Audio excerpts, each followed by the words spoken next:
Did you inherit $1 million from your grandparent, or are you about to become wealthy from someone else's hard work? If you say yes to these questions, this show is not for you. You, the hardworking, committed, and ambitious professional who have a 9-to-5 corporate job or a 12-hour shift worker keeping the assembly line running. Perhaps you run your gig as a freelancer, or maybe you run a small business.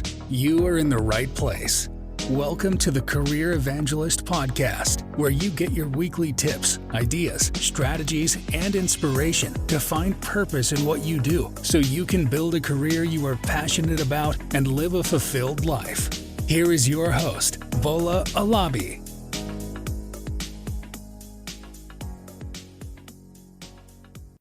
Are you facing challenges in your life that are affecting your happiness and goals?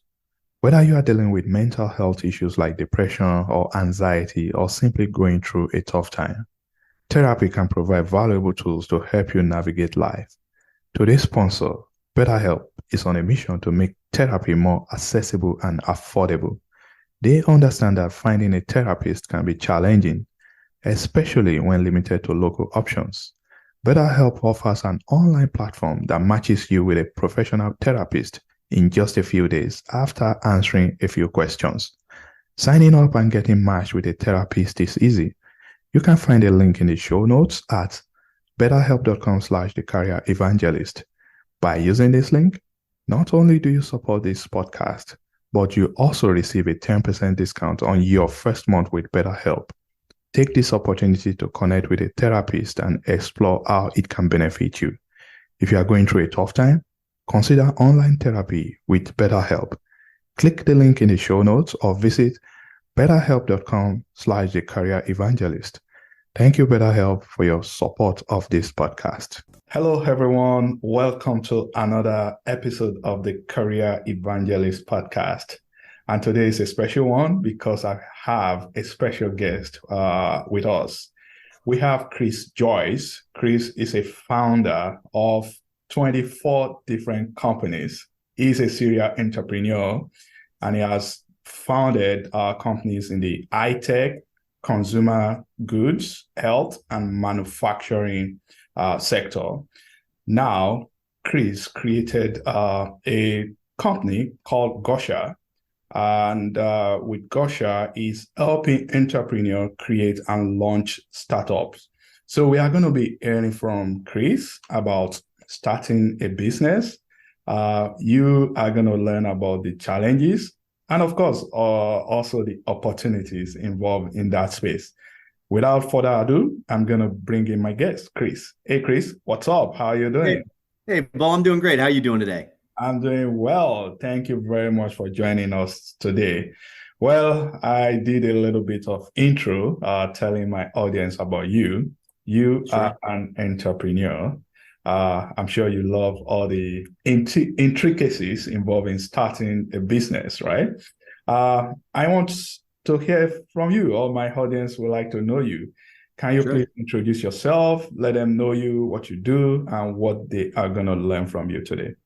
Sure. Well, my name's Chris Joyce. I've founded many companies. I founded, I think, more than 24. I just stopped counting when I got to 24. It was easier than 25, but all different types of companies, everything from consumer goods, manufacturing, medical device, fintech, you name it. Basically, I've done it. I've had my products sold across the globe, more than 11,000 retailers. I've got users of my tech products in 148 countries. So basically, when it comes to starting businesses, I know a lot of the ins and outs. And when it comes to talking with you today, hopefully we can shed some light on people that are really maybe thinking about jumping ship and actually starting or creating a company, maybe the problems and the pitfalls and the things they'll run into, and basically how to do it without having a penny to your name, because you don't really need anything at all to be able to start a business. So, Chris, let's take a step back and go back, way back to when you started. So what motivated you to, going these routes? I don't know if you ever worked as an employee to a company, but I want to hear your journey. How did you come about starting businesses and think that, hey, this is the path that I want to follow? Sure. I started very, very young. I mean, really, really young. I did work for a company or two when I was like 18, 19 or something like that. But really, other than that, I've always had my own companies. I started when I was 6 years old. I Oh, saw a little classified ad in the back of a Spider-Man comic book for burpee seeds. I sent in $5. I got 50 burpee seed packets back. These are like seeds for like watermelons, sunflowers, flowers. I then sold them door to door for $1 a piece on an Air Force base. Made grossed $50 and I netted 45 and I was off to the races from a very young age. But, real businesses, I'm not talking like that as a business, but real businesses, I didn't really start until my late teens. I was a broker, stockbroker with some very large firms on Wall Street. I just couldn't stand selling somebody else's product. I hated it. I was like, oh my God, I can do so much better than this. And then I really just started my own businesses. And from there, it was all different types of companies. I never needed a penny to get the company to about 10 million or more in sales. But after that, you would need capital, like for land grabs or stuff like that. But to start a company, I did not need anything. And that's really kind of what we show and how we help people today is how to get started without anything. so that is shocking to me. Yeah. You said to start a company, you do not need anything. Nothing. Now you are going to shift our perspective in terms of starting a business because even I believe that you need some capital to start Right. it.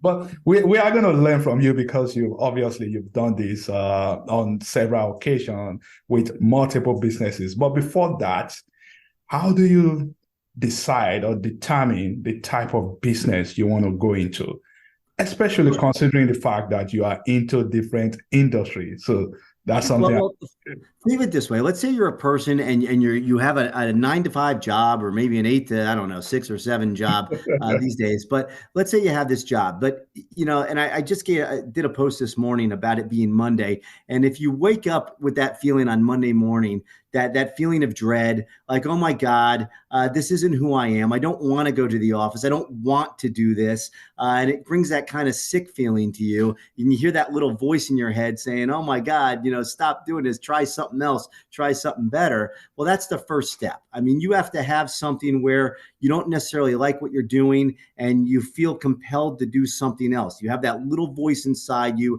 that says to do something else. Now, my fundamental belief for humanity is that we all have that. It's just that we were taught or have it beaten out of us from the time that we were a young kid and to not listen to that voice. But that voice is your soul fighting to get out of you to really get out there and create something better, whatever the heck it may be. So let's say you have that voice inside your head. You may not have this wonderful, phenomenal idea, but the point in the beginning is you're not supposed to. All right. Because even bad ideas, even just raw problems, if you've identified a problem, and how many of us don't have problems? We all have problems. If you have a problem, you have a potential idea for a business. You don't need a solution. You just need a raw problem to be able to get started. So if you look at yourself in the mirror and you think about that idea or that problem or something else, and you think about you solving it and having a successful business, and if you look at yourself in the mirror and you smile, that's what you should be doing.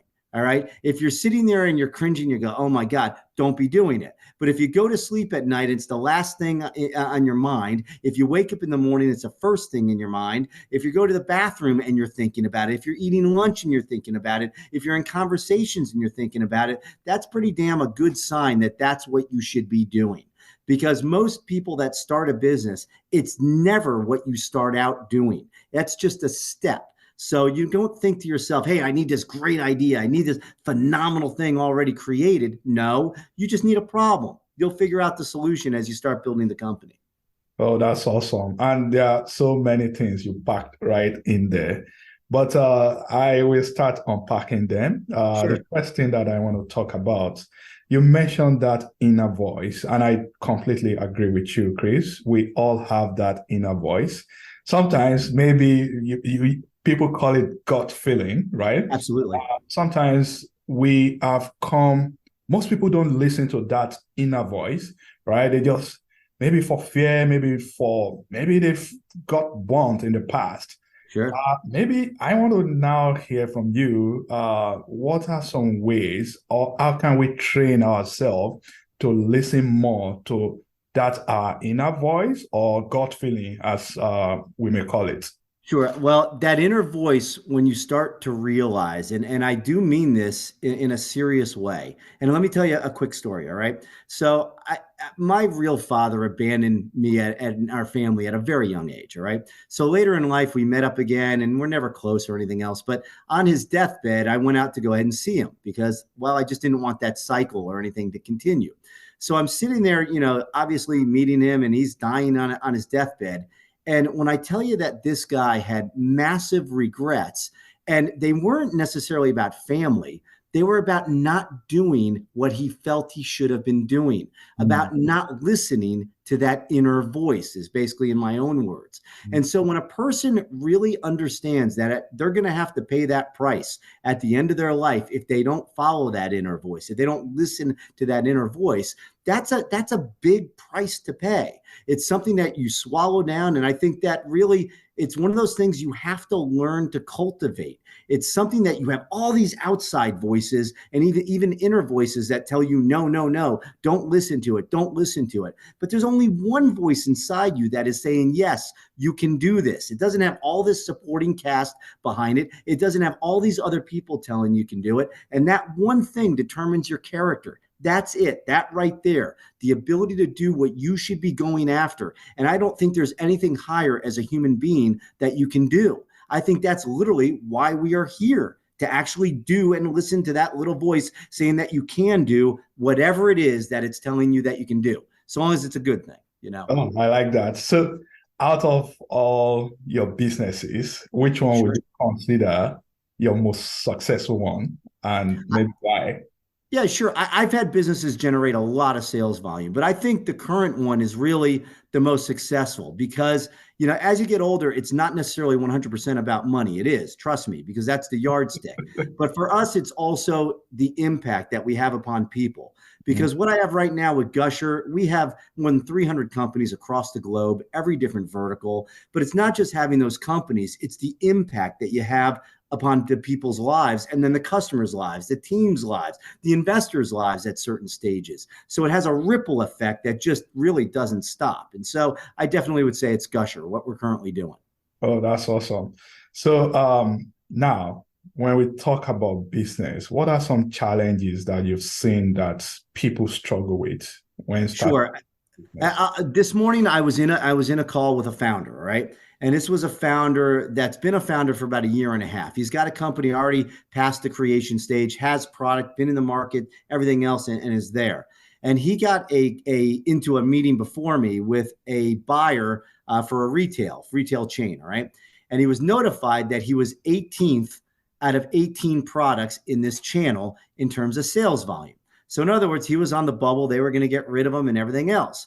And so I said to him, I go, hey, I've been saying this one phrase to you for a while. And that phrase is that, you've got to set your standard extremely high, because only by setting your standard extremely high, only by having the team also have that and internalize that extremely high standard, are you able to create a product of extreme value that the marketplace wants in today's competitive landscape.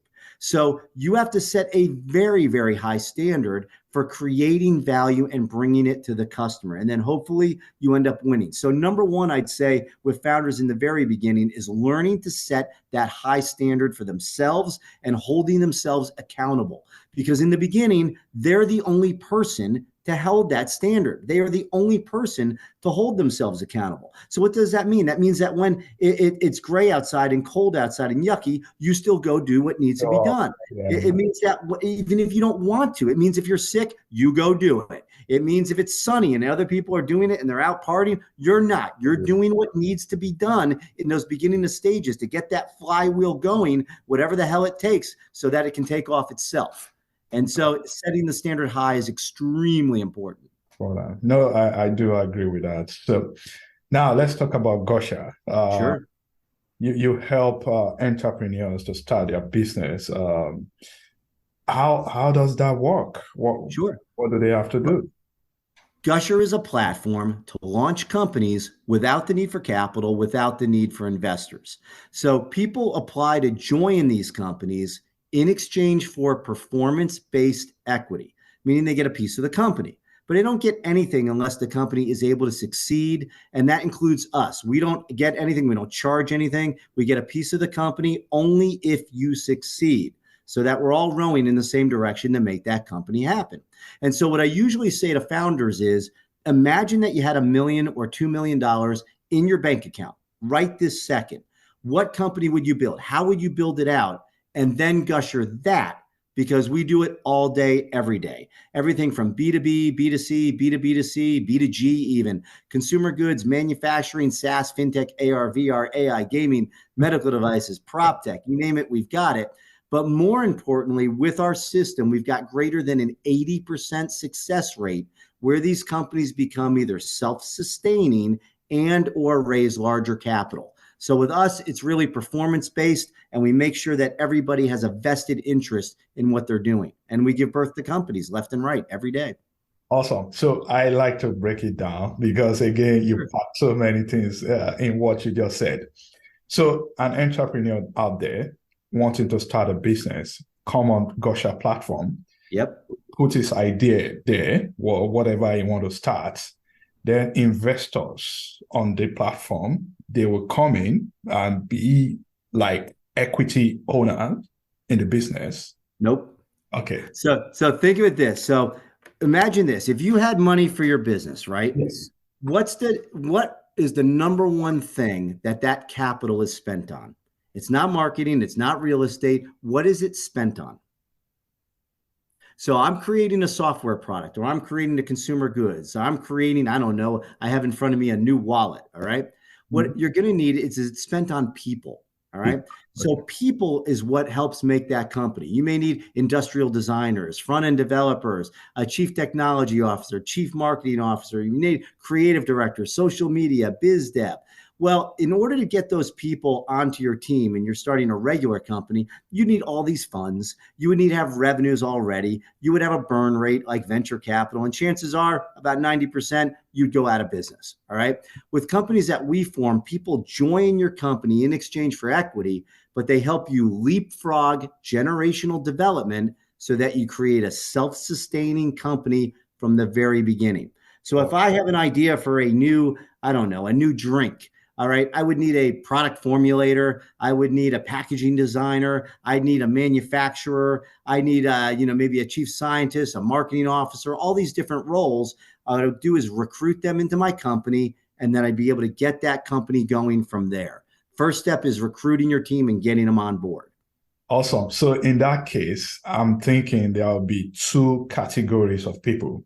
The people that comes with their ideas, and the other end will be people that want to participate because they have the skills, the experience, they are entrepreneurs, they want to help the business so that the business will succeed. Is that what I'm hearing?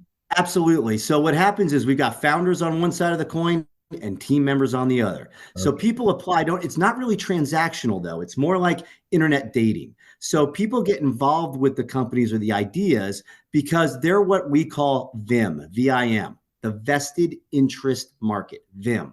So a big company on Gusher that was nothing in the beginning is a company called Happy Howl. Okay. So Happy Howl, Colin had the sick dog. He brought it to the vet. The vet said, hey, put your dog on this dog food, then another dog food, then another dog food. Dog wouldn't eat it. He was dying.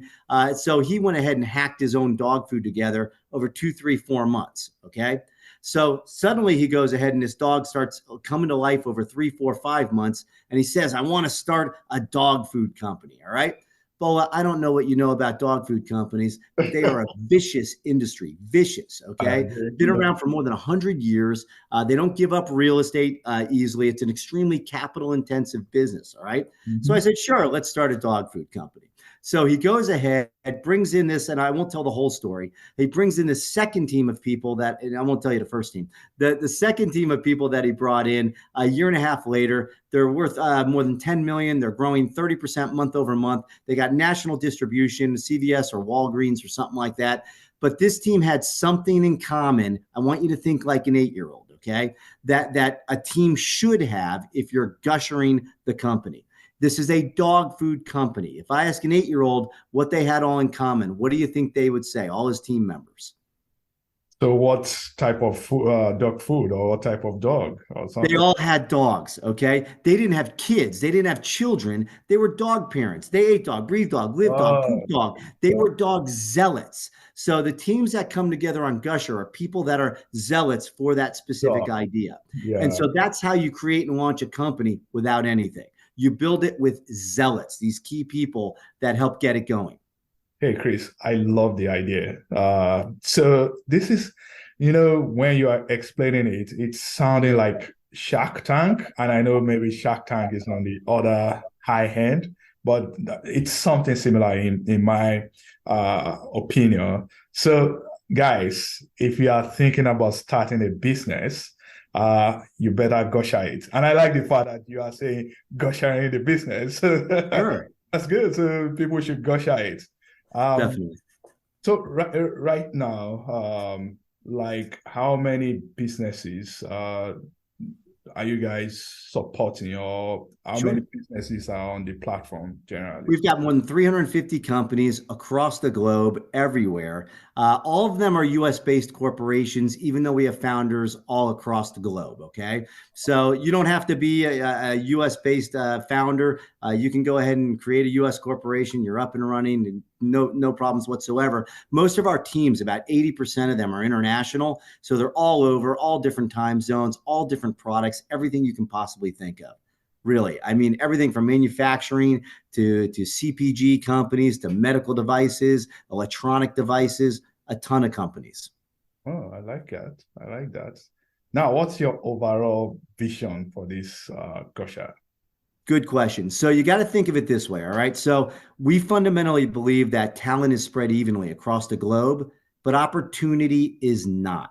That's So we are fixing that by creating the greatest startup engine ever. That's really our goal. There's about 700 million people across the globe right this second trying to figure out how to start a business, and they think that money is the issue. Money is not the issue. It's fundamentally people that's the most issue for most businesses. And so we're solving that in a big way. so Gosha is bringing people together to create successful and launch and create a successful businesses. So I like the concept. It This is works. good.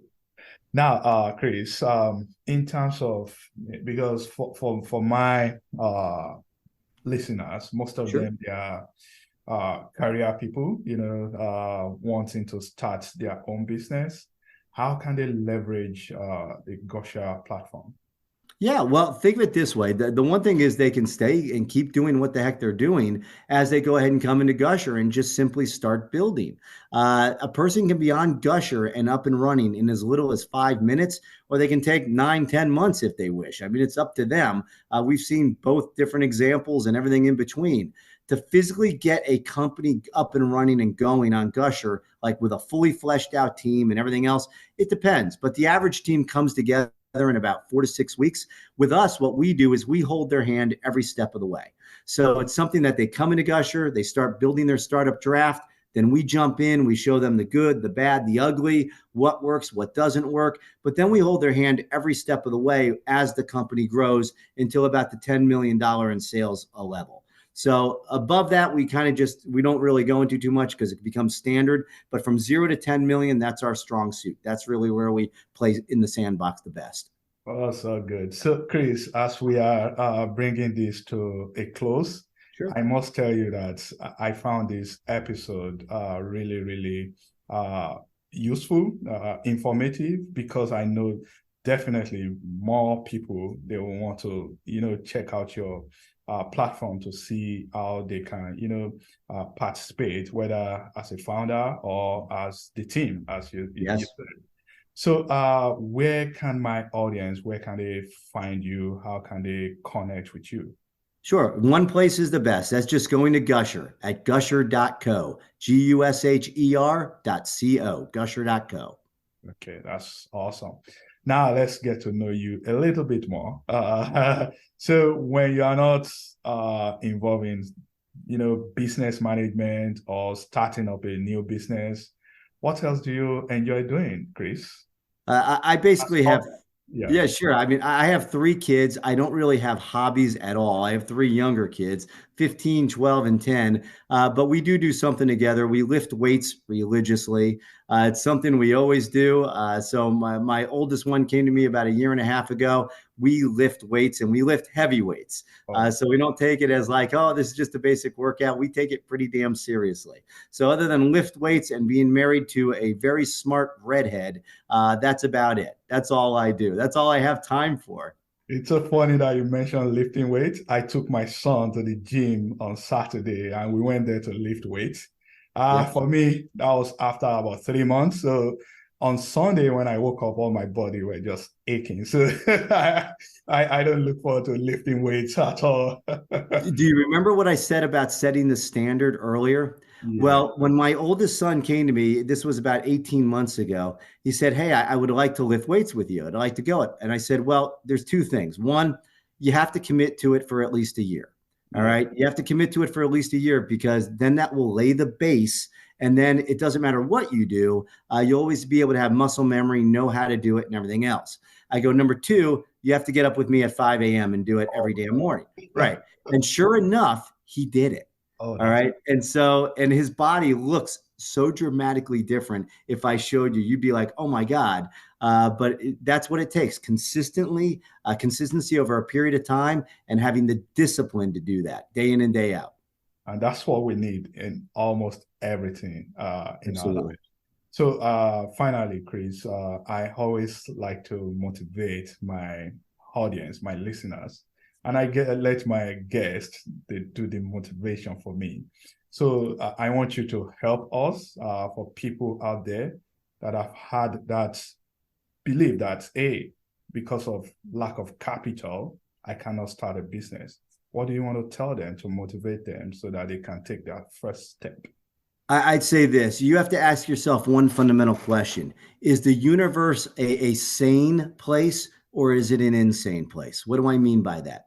I mean that if you fundamentally believe that the universe is a sane place, that fundamentally people are actually good in terms of what they do. I mean, there's evil all over the place. We see it every day. Then you've got to trust that the universe gave to you whatever you needed to be able to be successful in this world. And so I say to founders, whatever founder I'm dealing with, rich, poor, old, young, it doesn't matter. You have all the tools necessary right now to get what you want. So as you start the process, it's just taking that first damn step and then trusting the process. So the biggest part is really taking that first step. The first step, you're not going to get all this fanfare about doing it. Don't tell anybody about it. Just do it, and then just keep doing it. Just keep doing it. Don't look up. You'll get whatever the hell you want. You don't need any special connections. You don't need any special money. You don't need any special equipment. All that stuff will come so long as you just keep taking that first step over and over and over again and just keep moving forward. You don't need anything. That's so good, Chris. Thank you very much. Guys, there you have it. Go to gusher.co and connect with Chris and see how you can boost your business. Thank you very much, Chris, for joining us today. Thanks for having me. All right.